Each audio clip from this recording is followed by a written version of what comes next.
Once again, we want to continue our teaching on facing problems in a new life. In our last segments, we discussed suffering. And in this segment, we're going to talk about knowing the will of God, and we're going to cover 4 points. We're going to know the will of God through the scriptures, knowing the will of God through prayer and fasting, knowing the will of God through submission to the Spirit, and knowing the will of God through circumstances and counsel. We're going to look at 2 Kings 23:3. I always encourage you to have a Bible nearby, a notebook and pen, so you can take notes, write down the scriptures, become like the Bereans, Acts 17:11. They took notes, and they went back and searched those scriptures to see whether those things were so. And also encourage you by the word of God, 2 Timothy 2:15, to study, to show yourself approved unto God. A workman need not be ashamed, right to divide the word of truth. Remember Romans 10:17. So then faith come by hearing, and hearing by the word of God. 2 Kings 23:3. I'm reading from the New King James. Then the king stood by a pillar and made a covenant before the Lord to follow the Lord and to keep his commandments and his testimonies and his statutes with all his heart and all his soul, to perform the words of this covenant that were written in this book.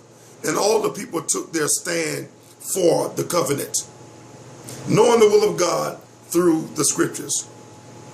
The best way to study a subject often begin with a definition of that subject. What do we mean by the will of God? It is that holy and stated purpose of the Father to make his dear children as much like Christ as possible. Once again, what do we mean by the will of God? It is that holy and stated purpose of the Father to make his dear children as much like Jesus as possible. Without doubt, the most important factor in finding God's will is the Bible itself. God speaks to us not in some loud voice, but through the scriptures. First, the scriptures declare he does have a definite will for our lives. The steps of a good man are ordered by the Lord. Psalm 37:23. I will instruct you and teach you in the way you should go. Psalm 32:8. Ephesians 2:10. Hebrews 12:1. Second, God desired us to know his will for our lives. Therefore, do not be unwise, but understand what the will of the Lord is. Ephesians 5:17. Third, this will is continuous. It does not begin when I am 30 years of age. God has a will for children, young people, adults, and senior citizens.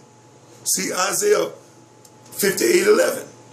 And fourth, God's will is specific.